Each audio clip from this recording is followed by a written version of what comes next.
Welcome to Storycomic Presents, where we interview amazing storytellers and artists. This is episode 95. I am your host, Barney Smith of Storycomic.com, and we're excited to have with us the acclaimed and celebrated comic book writer and artist, Dave Baker. Hey! Dave, how you doing? Good, man. Thanks for having me, Barney. I appreciate you referring to me as acclaimed and not criminally obscure.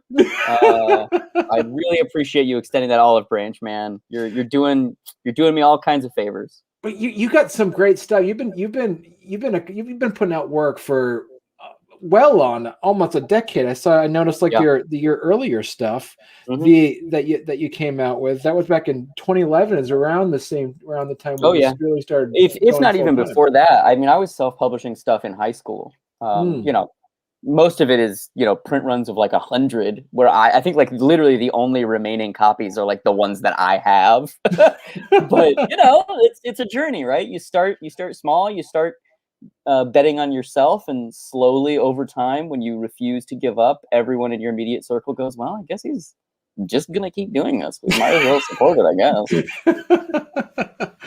And you just recently came out with it. Just came out this last end of June. Everyone Is Tulip, which I love. What you did is that you you put it out as a web comic back in end of March. Yeah. But then you released the entire book at the end of June. So if people want to read it, it's still a web comic that's still not all out yet. I think you're still on page 70. Some 70 something. Yeah. Basically, Nicole and I are Nicole Gu, the artist. The book that we're talking about, Everyone Is Tulip, is illustrated by Nicole Gu and colored by Ellie Hall, written by me. And normally, Nicole and I get the word out about our books by going to conventions and just kind of hand selling them to people. And because, I don't know if you're familiar with this, a little bit of a pandemic, we didn't have that option. So we went to Dark Horse and we were like, hey guys, can we take this into our own hands, and can we self-serialize this? Can we put this out online, try and develop a following? Can we, literally just try and get the word out in every way possible? So we've been doing a lot of interviews on podcasts, such as this great show, bunch of other stuff. We've been self-serializing it.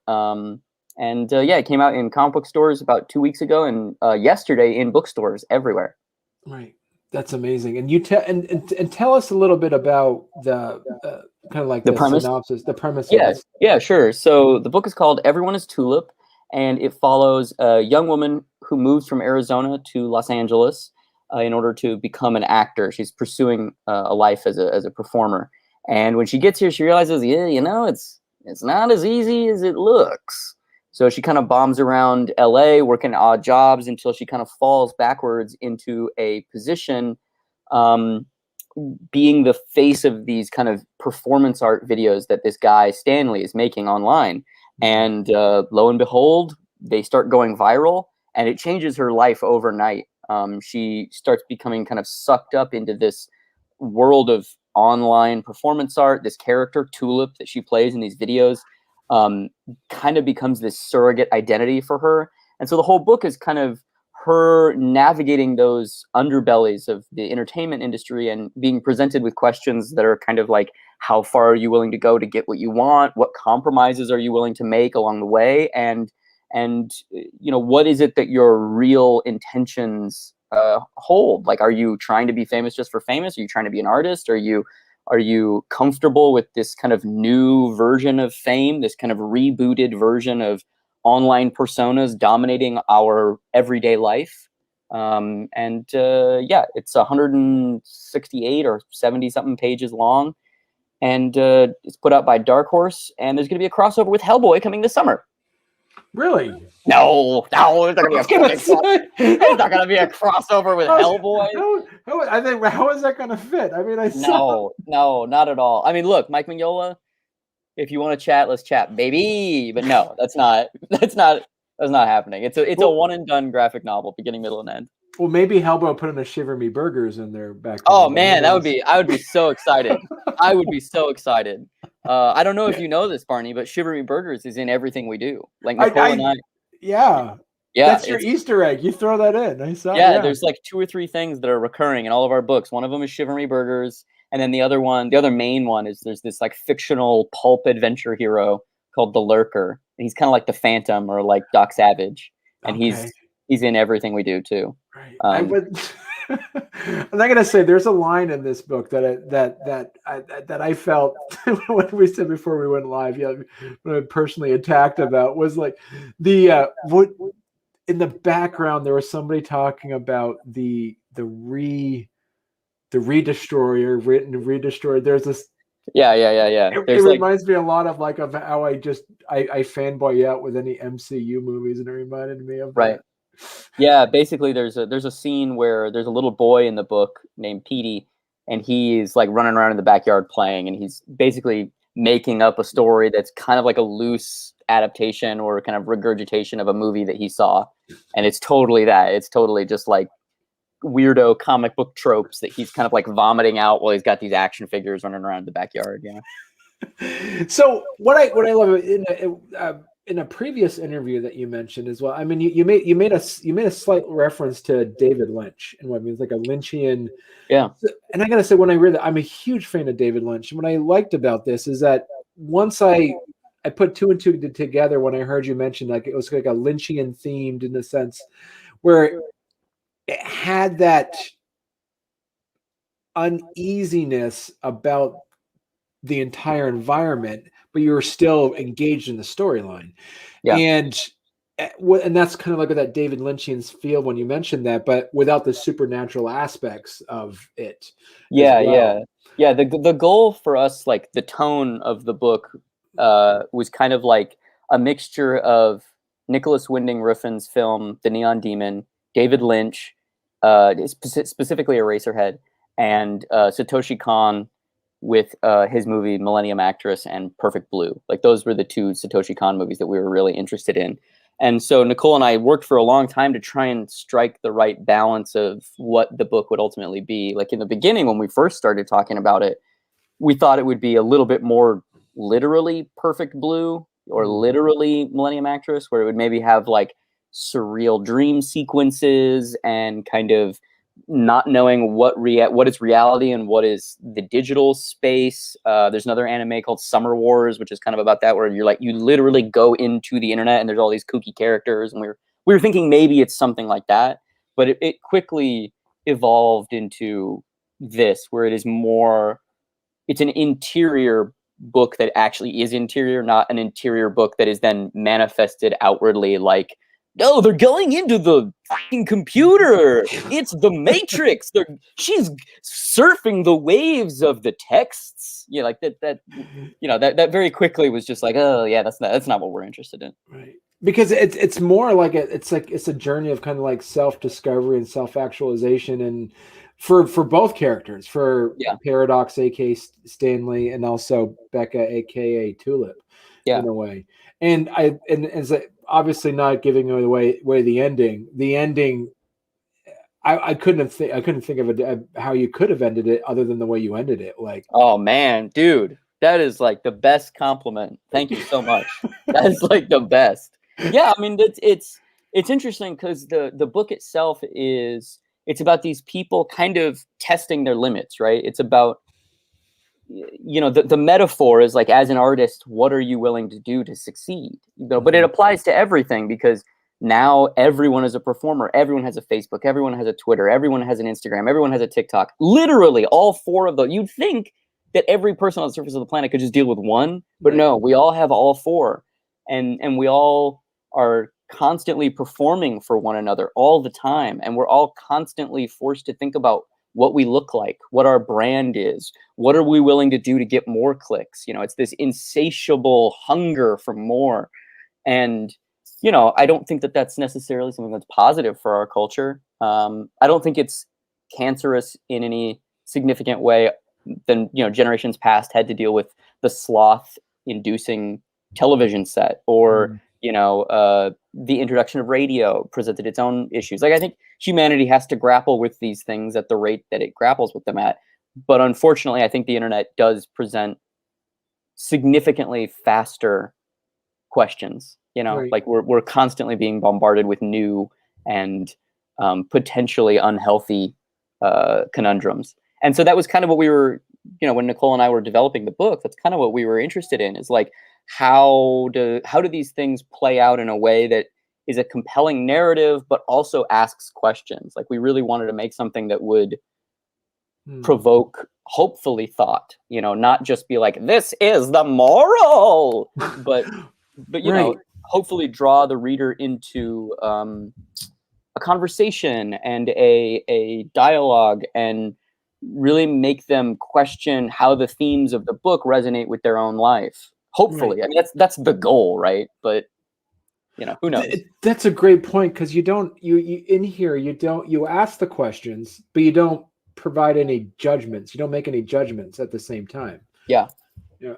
Like I guess the closest thing the book has to an antagonist, Stanley, is this character who, it seems like he's probably, it's not nailed down, but it seems like he's probably someone from an affluent background who has this hunger to express himself, and who has struggled with that, and is attempting by any means necessary to make a mark artistically. And I think that there's something very compelling and understandable and empathetic about that. The issue is the way that he's doing it is maybe not all that above board. But it also asks, that's the same question. How far are you willing to go? For this guy, he's willing to go significantly further than everyone else. Maybe that's an admirable trait. It's probably not, though. Right. And there was a line, I think it was in the back of the book, where you said something along the lines where there's like that I'm trying to paraphrase of what you said, but it was basically saying that, where do you have that line between doing art and then making it commercially viable at the same time? Sure. Yeah. I mean, that is something that I struggle with a lot. Like my tastes are probably a little bit further on the avant-garde spectrum. I like experimental novels. I like weird experimental films. I like underground cult cinema. And just, people who are very committed to themselves, sometimes to a detrimental degree. Like, one of my favorite people ever is Werner Herzog, and I'm obsessed with Henry Darger. And I mean, that guy is, if anybody doesn't know who Henry Darger is, you should please go look him up. There's a documentary about him called like The Kingdom of the Untamed or something. Something, yeah, about the two girls. Was it that, like, that sisters and that? He had thousands and thousands of pages of stories and art. Yeah, he wrote a 30,000 word novel. It took him like 25 years. Yeah. And that's just all he did every day, was work on that novel. And he became obsessed with drawing these little girls. He's an outsider artist who fought in World War One. I think he fought in World War One. Yeah. And he suffered a head injury, and it kind of impacted the rest of his life, in that he became an obsessive. He became a devout Catholic. He would go to school, go to church every day. He was we don't know, but we think he was abused as a child, and he was obsessed with protecting the innocent. Right. Like a religious calling of protecting innocence. So what he would do is, he was a janitor during the day, and at night he would go to a print shop, and he would spend like his whole weekly salary as this janitor to enlarge drawings and illustrations from children's books, so that he could take them home and trace them on his window.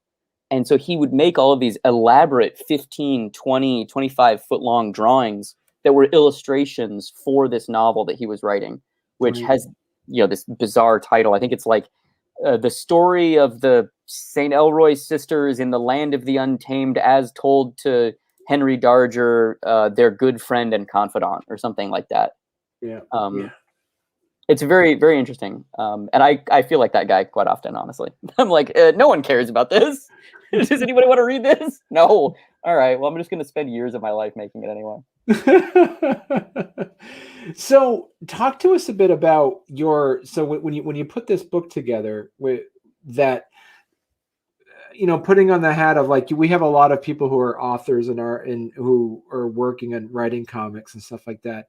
you had the benefit of working with Nicole previously as well. So how much of that banter relationship that you had with her, because the two of you kind of come with this idea when you're overseas, I think in Europe, you guys were coming up with the idea almost 5 years ago, correct? Yeah. Isn't that depressing? Yeah, basically the history with Nicole is that, my goal is that we're going to end up being on that Mount Rushmore of comics. It's going to be Jack Kirby, Grant Morrison, and Frank Quitely as one head, just like merged.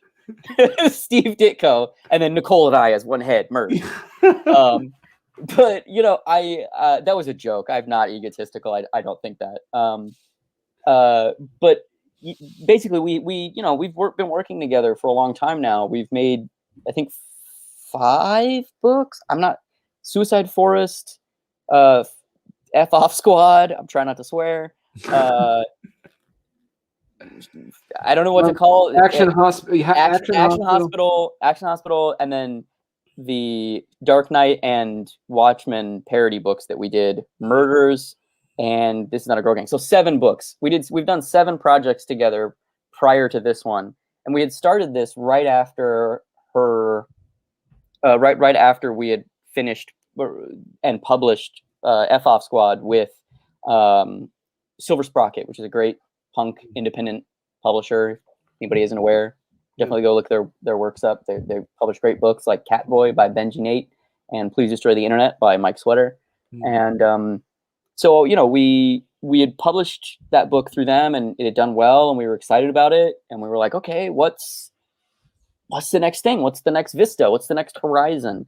And we were both interested in a lot of these performance art people that had been kind of cropping up online, people like Dalvika and Please Don't Hug Me, I'm Scared, and Poppy and Belle Delphine. And we were kind of like, maybe there's something there. Maybe there's something about like the way that the internet warps people, and how the internet forces people to confront the thing that they're kind of most preoccupied with avoiding. Right. And so Nicole started doing these drawings, and the book kind of grew organically out of those drawings. It was like, oh, there's definitely something here. And then slowly over time, we started doing it. I wrote it over, basically we developed it over a trip. We had gone to Leeds in England, went to the convention, and then just hung out in Europe for, I don't know, maybe 2 weeks or so, 3 weeks. And then over that, you spend a lot of time when you're just like bumming around with nothing to do. Yeah. Going to museums and then eating food, and then walking around in parks and then eating food. When you could remember restaurants? Those are cool. Oh yeah, yeah. I haven't been in one in like 2 years, man. I don't even know if they exist anymore. But basically, we did that thing. We kind of developed it over that trip, and we really kind of discussed what the broader themes would be and how the book would be made. And then when we got back, I spent probably 3 or 4 months writing it. Then she started illustrating it. And then in the middle, we probably had like 60 or 70 pages. Then she booked the Batgirl job, where she started drawing Shadow of the Batgirl for DC Comics, their original graphic novel in their YA line that Sarah Kuhn wrote. And then after she finished that, came back, finished the book, pitched it to Dark Horse. They were like, it's not a Hellboy, but all right, we'll do it. And then, finished the book, and now it's out, which is really, really, really cool, really rewarding. So we had Jennifer Roberts was asking, at what age range would be a good for this graphic novel? I'm a teacher and constantly looking for great new material. I would say the book has some swearing in it, and there's one shot where you see somebody's boobs, but it's not like sexy boobs. It's like sitting in a tub drinking wine and crying boobs. So I don't know, 14, 15, somewhere in there, I think is probably appropriate. It's probably an edgy 14-year-old would probably be like, this is my favorite shit ever. And so when you put that book together, how much, because you've worked with other illustrators before, you do some amazing art Oh, as thank you. well. Thank you. And so, check out Dave's YouTube channel. I saw some of your stuff you did in 2017 where you're holding up some of your Oh, pictures yeah. where I think it was Action Hospital. I think it was. Yeah, I drew 3 volumes of a graphic novel series called Action Hospital, which is kind of it's a book about a place that services otherworldly beings or people with extreme needs. So it's kind of like Eternal Sunshine of the Spotless Mind meets Men in Black or something, set in a hospital where there's like this large cast of doctors and nurses and stuff, and then all of these weird patients, like a shark clone hybrid of Abraham Lincoln, or the first Black Pope of Nigeria. All of these kind of like interesting idiosyncratic archetypes kind of come in and out of the hospital. And so I wrote it all, and I drew half of volume 1, all of volume 2, and I penciled all of volume 3, which was inked by Erwin Papa.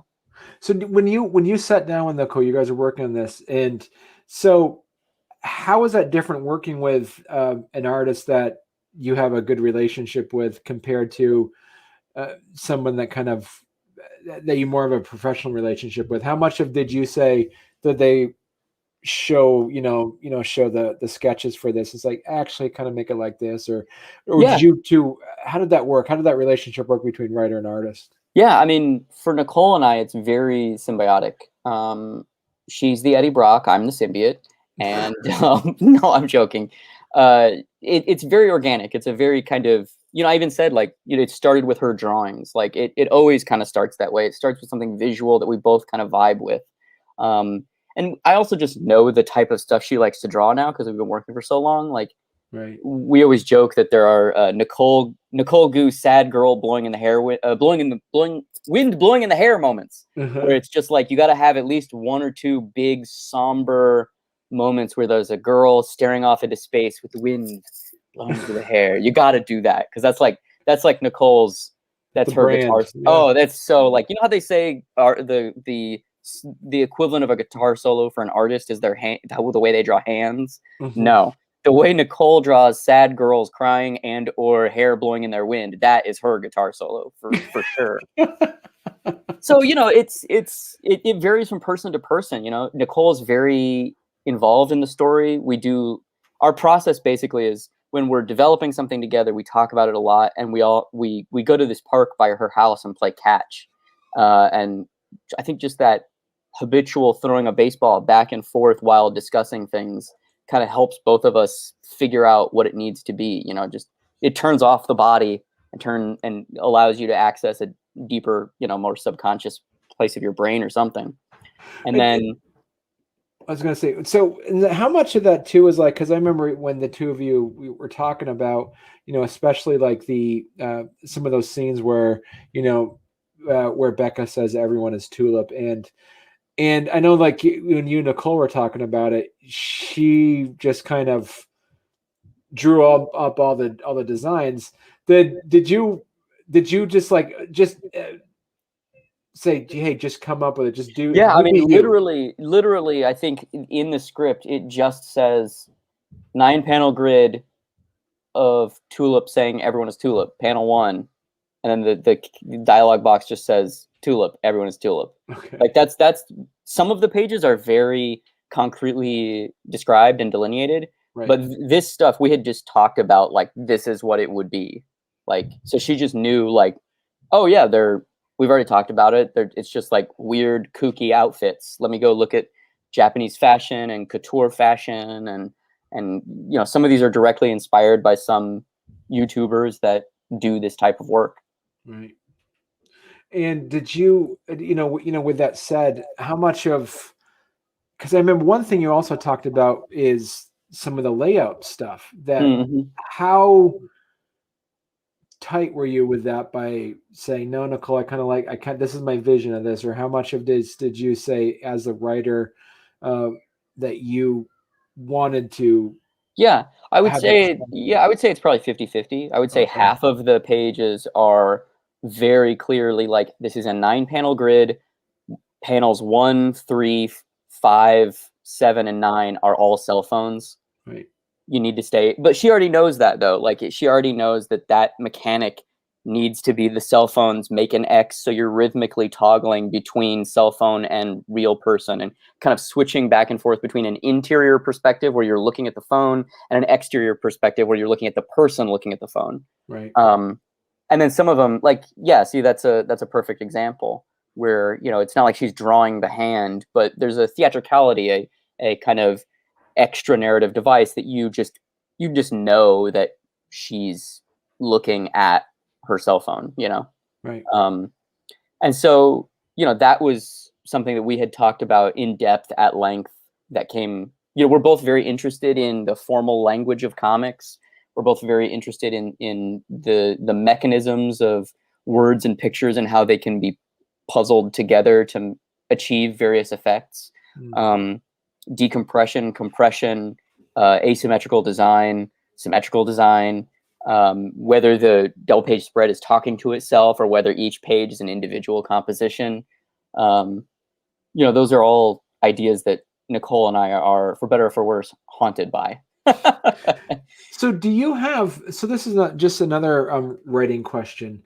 At what point or you know, at what point do you use real life companies and logos, and when do you and then when do you for flair create fictionalized organizations or companies? Well, the answer to that is for us and this book specifically, we are going to continue doing real Instagram posts until Instagram and Facebook call us and go, "Hey guys, we own that."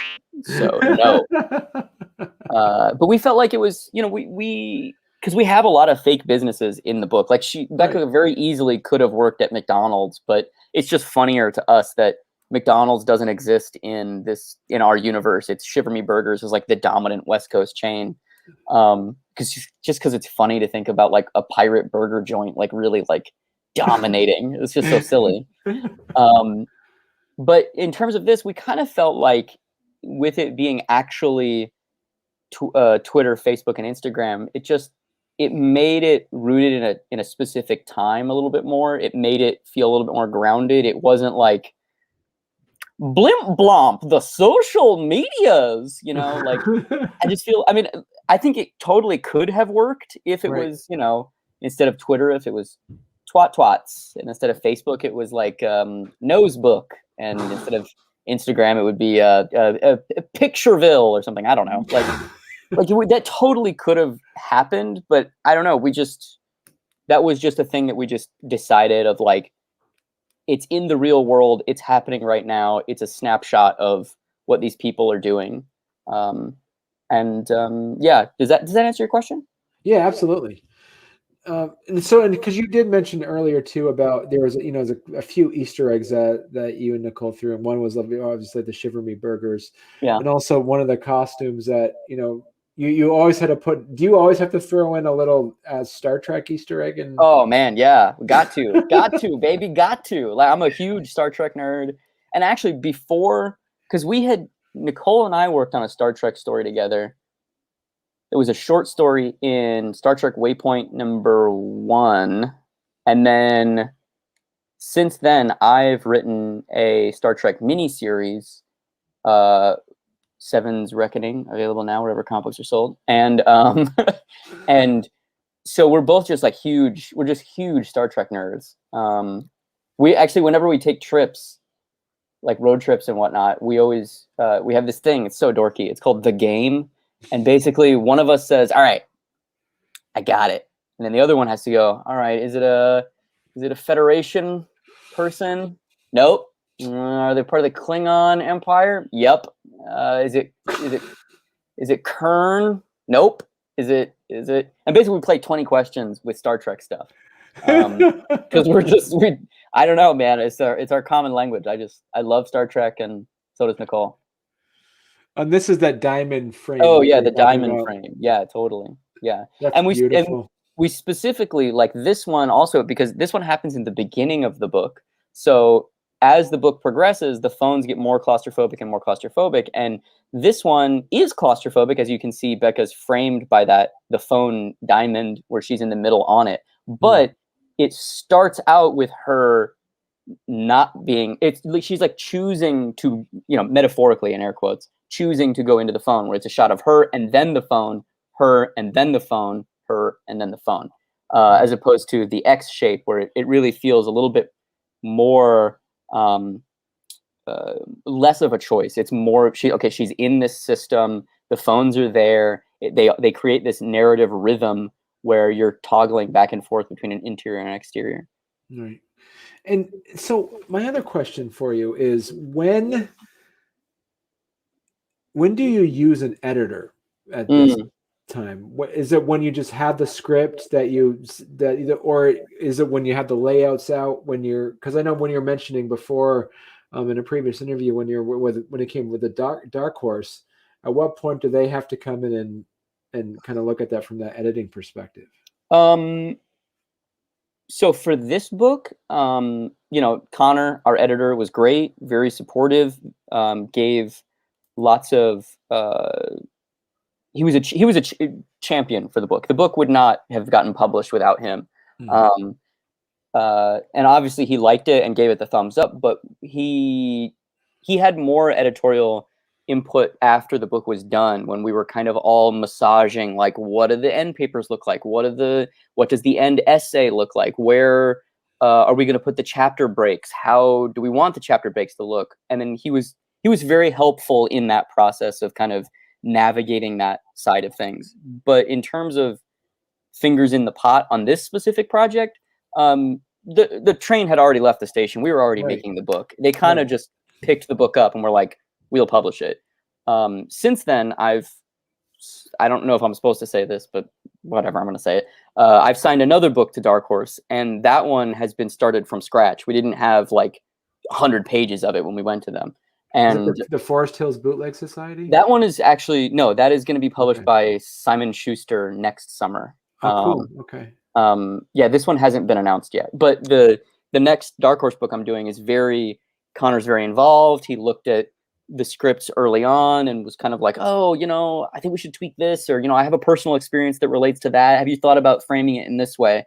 And he's very intelligent, and it was a really, there's some editors that comics is very small, and people become editors because they're just like the guy that's standing there. And Connor is not one of those people, thankfully. He's very, he understands comics, and he also understands the fine balance of knowing when to push someone to do better and knowing when to be like, all right, that's your vision. Do what thou wilt. And as starting out as like an indie comic creator, how much of a climb was it for you to take that feedback from an editor?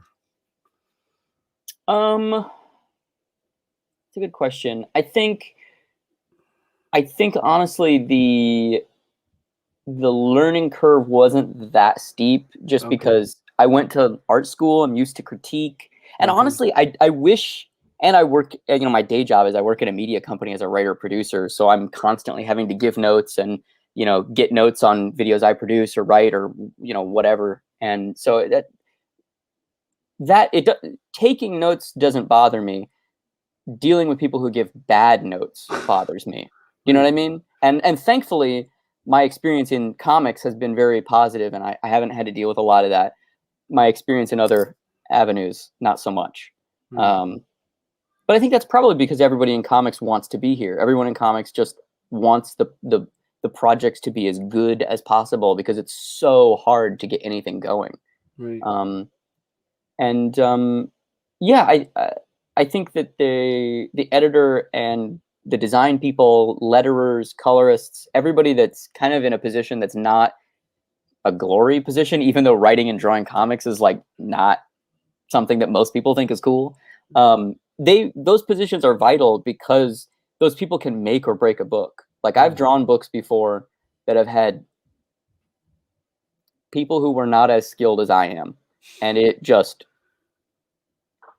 tanked the project. Like, it was just like, wow, you can't even see the artwork because these colors are so bad, or the lettering is so bad, or they're both so bad, or the inks are so bad. Like, it's kind of one of those things where I don't think a lot of comic book readers really understand like how precarious that apple cart is, and if like one person in it doesn't give a shit, it just like topples over.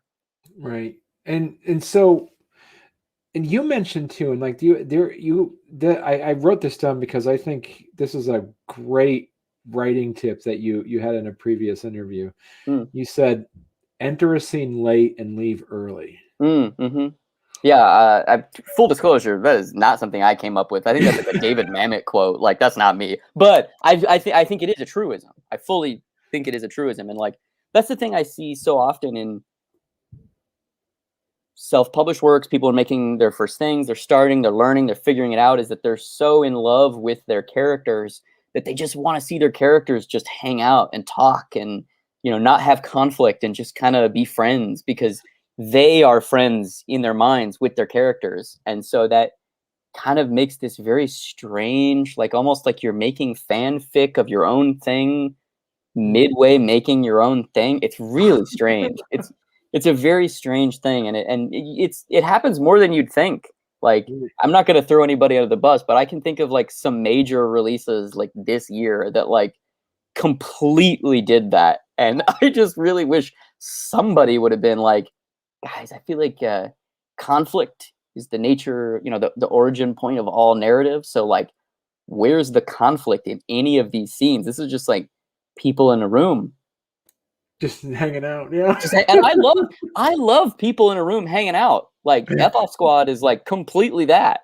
Right. But also there's like inner turmoil and people, you know, unrequited love, and you can have your sad, quiet drama cake and eat it too, you know? Right. And so, is there other advice that you would give to comic book writers or authors in general? Do you have like any like post-it notes on your, or something behind your computer that say, "Oh, I'm going to look up and I'm going to remember that"? Do you have any of those quotes or truisms that you keep on? Oh yeah, I think the main one though is like start small.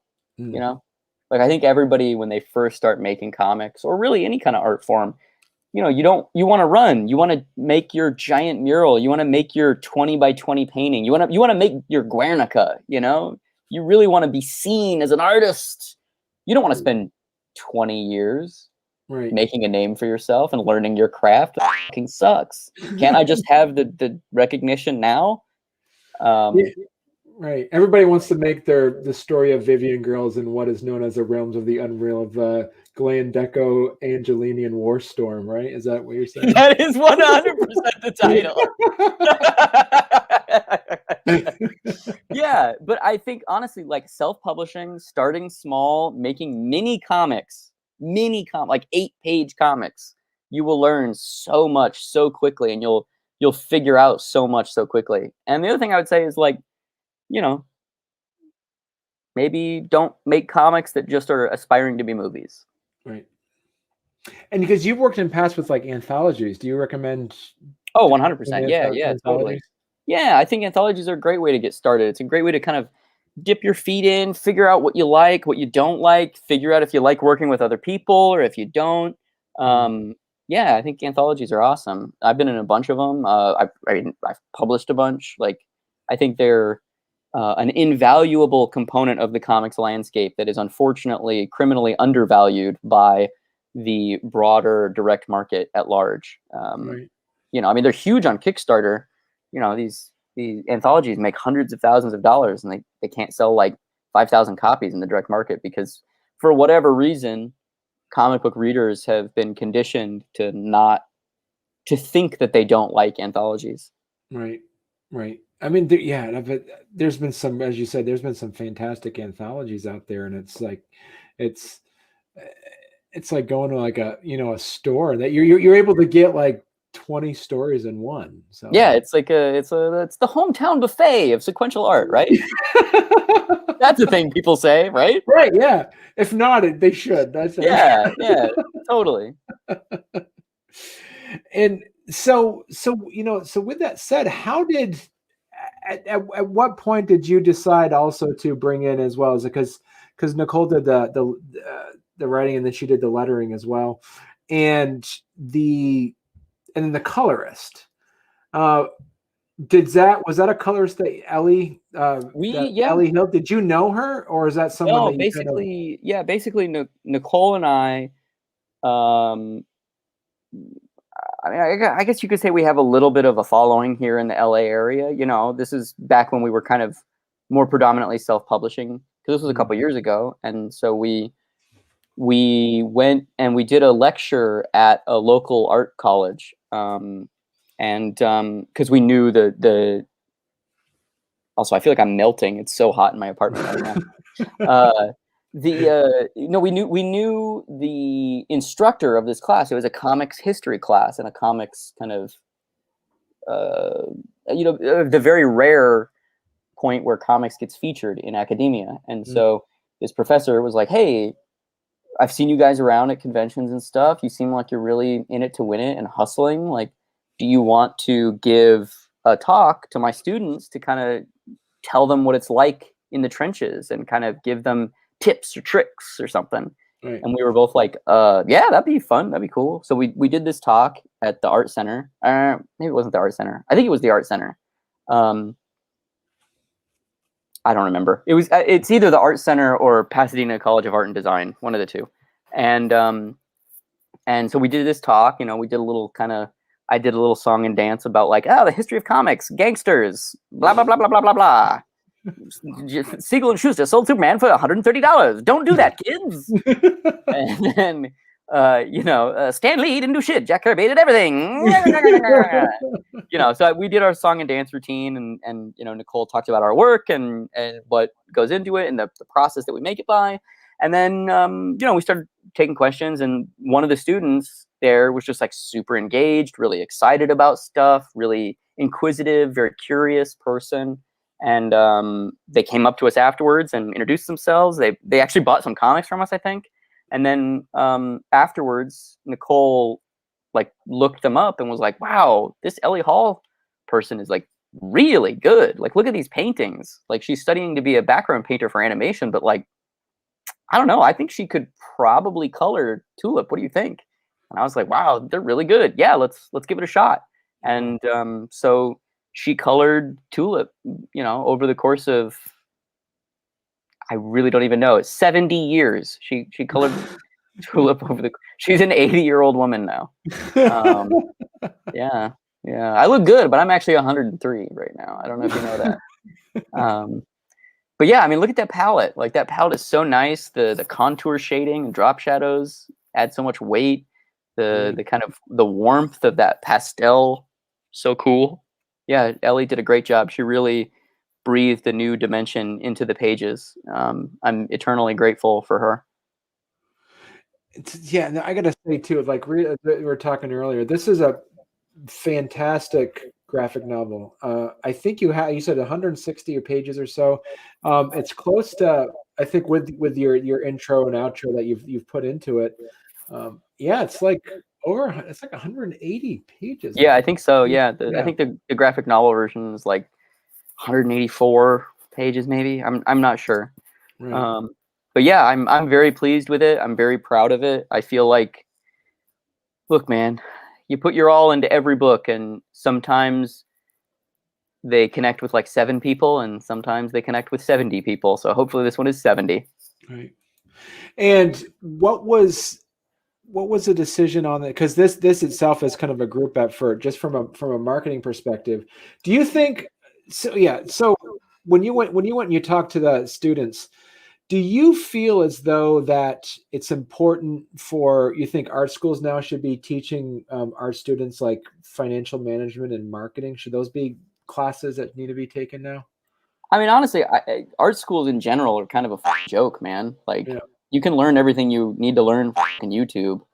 That might not help you with job security, but you'll definitely be able to gain the skills if you want it. I think that's the thing with any creative industry. It's really just about how far are you willing to go? How stubborn are you? Are you willing to go through a decade of nobody giving a shit? Yeah. If you're not willing to do that, look, life is long. There are many ways to derive meaning. I don't know that everyone is cut out for life as a professionally creative person. Right. I'm not trying to discourage anyone. I'm just trying to speak what my experience has been, which was literally a decade of nobody caring at all. And now that's sort of starting to evolve, hopefully, maybe, who knows? I don't know. Right. And yeah, I was going to say too, is like, so from the marketing perspective, was it explicit to have Everyone Is Tulip as a separate website because of that, or is there a reason why you didn't want to have it on your primary? Like my personal website? Yeah, I just felt like it. Well, one, it would help it rank for search engine optimization. Okay. Two, it would just make it feel bigger, it would make it feel like its own thing. And three, I don't know, it felt better that way, as opposed to just like, we're just gonna throw it up on my website. I don't know. Right. Just felt like more of a statement of like, it's a piece of art and it's gonna live here. And if you want to read it here, that's great. If you want to buy it as a book, you can do that too. Right. And if you had so before, I want to just let everybody know too. So if you have a chance, it's like, so it's everyoneistulip.com. Yeah.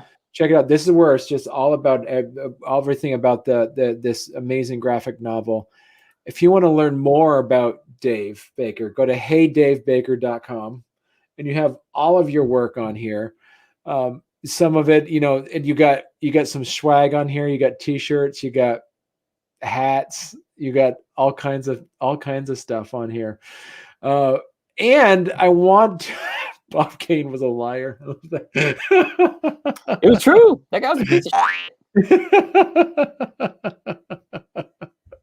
shit. And you had, and also I wanted to show you. Can I just plug for you real quick your deep cuts? Oh yeah, for sure. Yeah, let's talk about deep cuts, baby. Yeah, talk about deep cuts. Tell us about your podcast here. Yeah, so Deep Cuts is a podcast that I co-write and co-host with my friend Andrew Price, and it is a deep dive explainer into weird or obscure topics. The kind of high concept of the show is that it is a podcast where we pick a topic and then walk the listener through the ins, the outs, and the nitty-gritty, so they can appear like an interesting and or idiosyncratic person at their next forced social function. And we've covered a whole bunch of stuff. We've covered the court case where the iconic Japanese superhero Ultraman was stolen by a Thai production company, and they built an actual Ultraman themed theme park in Thailand. We've covered the time that a North Korean dictator kidnapped the most famous South Korean, or wait, no, yeah, North Korean dictator kidnapped the most famous director in South Korea and held him against his will and forced him to make 6 movies over 12 years. I remember that. Yeah. Yeah, it's really weird. We did a full-on musical episode where we did a 2-hour musical with 11 original songs written by Andrew and performed by both of us about the history of the file sharing service Napster, that basically brought the music industry to its knees in the early 2000s. So we've done a really, a wide swath of bizarre topics that I think are really cool, but don't get enough love in the broader kind of discourse, as it were. That's awesome. And so what's your turnaround time? Because this is now, but the good news about this isn't kind of time sensitive stuff. So you put a lot of production into this stuff. Oh yeah, it's crazy how much effort we put into it. Honestly, like it's it's too much effort.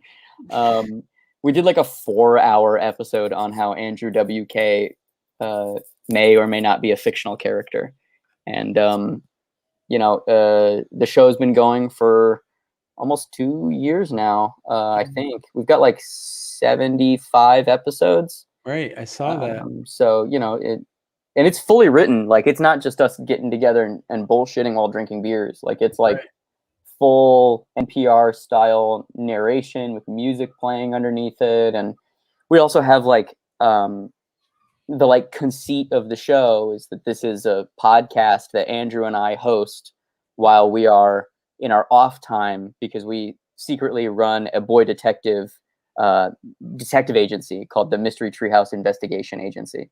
So like sometimes there's extended, periods where it's in universe, in air quotes. So there's like radio play episodes where there's like a large ensemble cast of fictional characters and Muppets and monsters and that's awesome.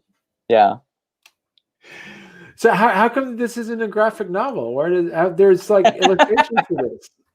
Yeah. We'll see. We've talked about making that. I don't know. I think that's one of those things where you're kind of like, comics is already so niche. Right. Is our podcast about niche stuff gonna make a good comic? I don't know. Maybe. I think it could. We would just have to kind of crack what that right story is, or kind of have a listener base that would really respond to it. I mean, honestly, the listener base is way larger than I would ever have dreamed it to be. Like the last podcast I had, which was about making zines and DIY stuff. I mean, that shit got like 40 downloads an episode. And so the fact that this is significantly more is just like, whoa, I never dreamed that it would get this big. Right. Wow. Yeah. So congratulations to that too. That's awesome. You're gonna get another listener now, because I love listening to this kind of stuff. So. Oh, cool. Thank you, man. I appreciate it. Yeah. But anyway, so Dave, I gotta say, man, I love Everyone Is Tulip. It was a great graphic novel, well put together. I can tell that it's that you and Nicole work really well together on this, and it was fun. It was good, and as I say, it's like what I loved about it is that it asks the questions but doesn't pass judgments on where we're going to be seeing things happening with social media in the the near to near future as well. So yeah, that's definitely the goal. And it makes me feel good. Feels good to hear you say that. We'll see if anyone else echoes those sentiments. I'm sure they will. Yeah. All right. Well, so thanks a lot, Dave. I appreciate you having come on. And wait, when your Forest Hills Bootleg Society or your other ones come out, come back on. I had a great time talking with you. Yeah. I mean, dang it. I mean, yeah, that sounds great. I'm so sorry. I made it to the last question. Marty, what did I do? I'll just add that little timestamp on there. I'll just add it. That's fine. I'm so sorry. I'm so sorry. I made it literally to the last question. I'm so sorry. I was really trying. I even said F off squad. Yeah.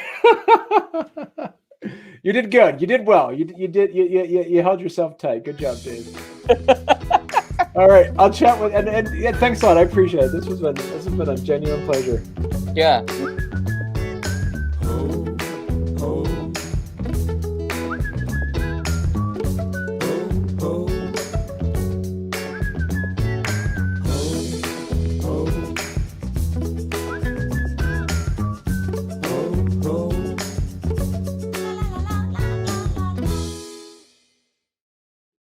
And are those boxed? Over here? Yeah, this is a Marvel Legends The Thing variant where he's in the hat and the coat, and then Jim Lee Batman and Hush, I think. Okay. Yeah. All right. Yeah. Is that McFarlane Toys? No, that was DC Direct that put those out. Like honestly, I just dug those. Oh man, it's so hard. I just dug those out from my parents' house in Arizona. They were in a box, and I was like, "What? I have these? I don't even remember this. This is great. Free toys." Because I'm normally not the type of person that like keeps stuff in the box. Right. Like I have like on my writing desk where I'm doing this, I have all these like Star Trek figures that are like just not they're not worth anything to anybody except me. But I definitely bought them all in the package because I wanted good condition Tuvok toys, I really needed that Tim Russ likeness to be unchipped. Yeah, I remember like in the 90s buying things like, oh, this is gonna be a collector's item one day. And like me and like 500,000 other people thought that too. So it's like it's still like almost 30 years later, they're still not worth much. No. And honestly, that's the kind of stuff that I love though. Like I love schlocky kind of mass-produced toy bullshit. Like I don't even remember this guy's name, but over my drawing, yes, I got this guy. He's the dude from A New Hope who's like in the bar and he's like drinking a little. He's like, and he's like the drinking. Little bat thing, yeah. The little bat guy, yeah. I just love his design, and I buy whenever I see figures of this guy, which there aren't many. I always buy them because I'm like, that weird little bat dude. That guy rules. He's literally like a Batman. Yeah, literally a Batman. Yeah. Mm-hmm.